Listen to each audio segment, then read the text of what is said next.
오늘 우리가 함께 읽을 말씀 창세기 40장, 마가복음 10장, 욥기 6장, 로마서 10장 말씀입니다. 함께 나눌 주제는 고난 중에 믿음입니다. 우리가 어떤 고난 가운데서도 믿음을 지켜야 한다. 결코 믿음에서 타협하지 말아야 한다라는 겁니다. 자, 먼저 요셉은요, 고난 가운데서도 믿음을 지켰습니다. 끝까지 하나님을 향한 믿음, 그 신실함을 잃어버리지 않았습니다. 창세기 40장은 억울하게 옥에 갇힌 요셉이 바로의 진노로 옥에 들어온 술 맡은 관원장과 떡 굽는 관원장, 이 둘을 섬긴 것을 전하고 있습니다. 그리고 이 두 관원장이 각각 꿈을 꾸어서 요셉이 그 꿈을 해석해 주었는데, 그 해석대로 술 맡은 관원장은 복직이 되고 떡 굽는 관원장은 처형된 것을 전하고 있습니다. 근데 주목할 말씀이 복직한 술 맡은 관원장이 요셉을 잊었다라는 겁니다. 창세기 40장 23절 말씀 보면 술 맡은 관원장이 요셉을 기억하지 못하고 그를 잊었더라. 곧 요셉은 술 맡은 관원장에게 자신의 억울함을 호소하며 복직이 되면 자신을 도와줄 것을 부탁했습니다. 술 맡은 관원장은 요셉의 섬김을 받으며 그의 정직함을 충분히 알 수 있었을 겁니다. 또한 그의 꿈의 해석대로 자신은 복직이 되었기에 요셉에게 고마운 마음도 없지 않아 있었을 것입니다. 또한 요셉의 꿈의 해석을 들으며 그대로 복직만 된다면 반드시 그렇게 하겠다, 아마 약속도 했을 겁니다. 그러나 복직된 이 술 맡은 관원장은 요셉을 잊고 말았습니다. 요셉의 정직함도, 요셉에 대한 고마움도, 또 그에게 한 약속도 다 잊고 말았습니다.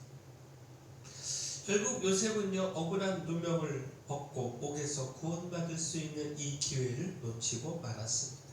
그 캄캄한 감옥에서 고난과 고통을 계속해서 겪으며 더 인내해야만 했습니다.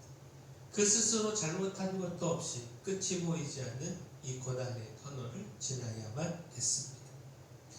그러나 요셉은 끝까지 하나님을 향한 믿음을 잃어버리지 않았습니다. 그가 하나님을 향해 순전한 믿음을 지켰음은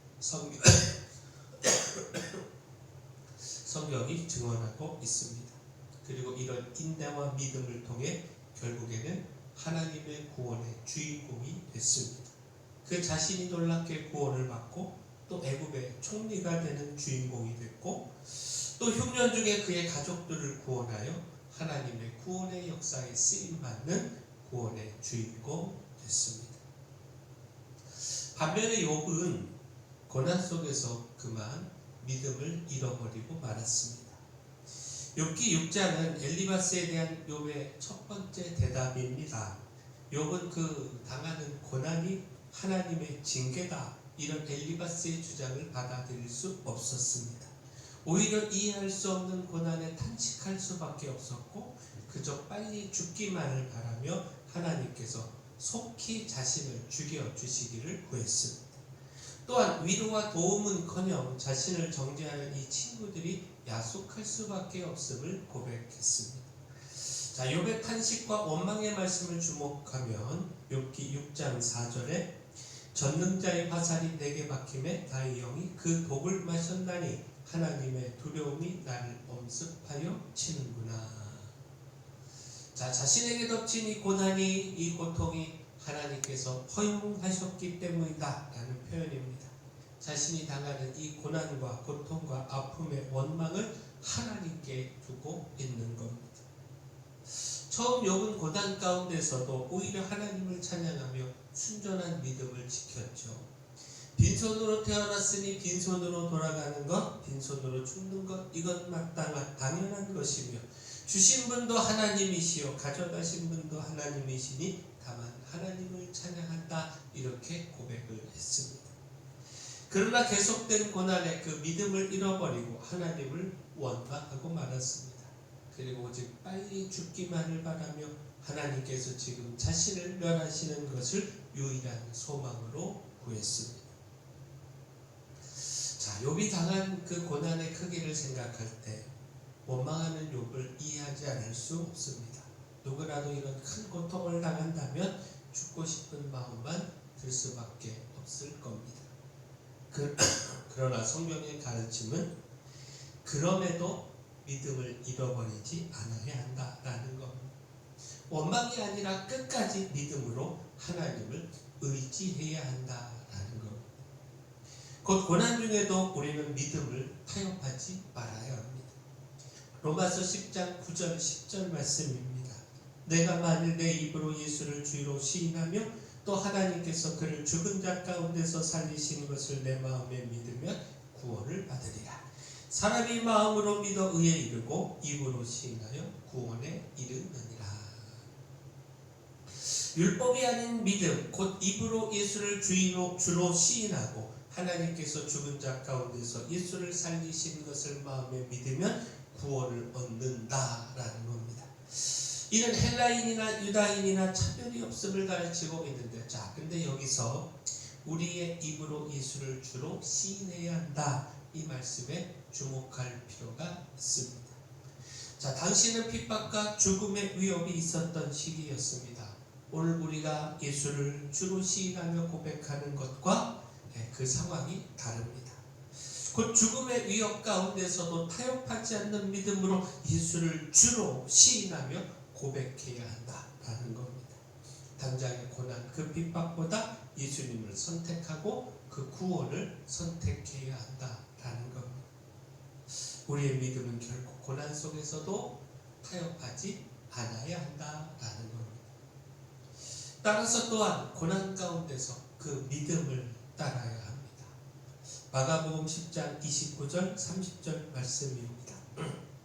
예수께서 이르시되 내가 진실로 너희에게 이르노니 나와 복음을 위하여 집이나 형제나 자매나 어머니나 아버지나 자식이나 전토를 벌인 자는 현세에 있어 집과 형제와 자매와 어머니와 자식과 전토를 100배나 받되 박해를 겸하여 받고 내세에 영생을 받지 못할 자가 없느니라. 자, 영생을 구하며 찾아온 부자 청년이 모든 소유를 팔아 가난한 자들에게 나누어주고 나를 따르라, 이 예수님의 말씀에 근심하며 돌아가자 베드로가 예수님께 자신들의 모든 것을 버리고 예수님을 따르고 있음을 말씀드렸습니다. 그때 예수님께서 그 따름에 대한 보상이 있음을 가르치신 것인데, 곧 예수님과 복음을 따르기 위해 집과 가족과 전토 등을 버리고 포기하는 고난이 있지만 현재의 고난 중에 포기한 모든 것을 100배나 받는 축복이 있고 또 내세의 영생을 받는 축복이 반드시 있다라는 겁니다. 자, 근데 여기서 놓치지 말아야 하는 말씀이 박해를 겸하여 받는다. 곧 그 축복에는 박해의 고난도 있다라는 겁니다. 모든 것을 포기하는 고난 중에 또 박해의 고난도 겪게 된다라는 겁니다. 그러나 고난이 계속된다고 포기하지 말고 끝까지 예수님을 따르며 그 믿음을 지켜야 한다라고 하는 것이고, 그래야 100배의 축복도 영생의 축복도 누리게 된다라는 겁니다. 따라서 또한 예수님은 이렇게 말씀을 하셨는데, 마가복음 10장 31절에 그러나 먼저 된 자로서 나중되고 나중된 자로서 먼저 된 자가 많으니라. 고난 중에도 따른 믿음에서 끝까지 포기하지 않고 따르는 것, 이것이 중요하다라는 겁니다. 지금은 먼저 되어 예수님을 따르고 있지만 고난 중에 그 믿음을 포기하여 나중될 수 있다라는 겁니다. 지금의 믿음에 자만하지 말고 끝까지 예수님을 따르며 믿음을 지켜야 한다라는 겁니다. 고난이 계속된다고 할지라도 믿음을 잃어버리지 말아야 합니다. 끝까지 믿음으로 주님을 따르며 그 믿음을 지켜야 합니다. 결코 그 믿음의 삶에서 타협하지 말아야 합니다. 바라기도 우리가 어떤 고난 가운데서도 끝까지 믿음 지키기를 소원합니다. 사랑의 주 하나님, 고난이 계속된다 할지라도 순전함을 지키며 주의 구원의 때를 믿음으로 기다리기를 소원합니다.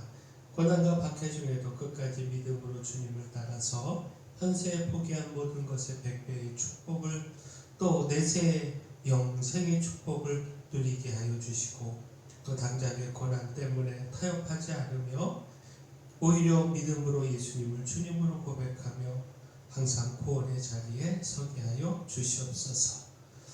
교회에 연약한 모든 분들 주님께서 강력한 손으로 안수하며 치료하여 주시고 저희 교회 맡겨주신 사명 이 마을의 빛으로 소금으로 쓸 사명 온전히 감당할 수 있도록 이끌어 주시옵소서. 모든 것 주님께 맡기옵고 예수님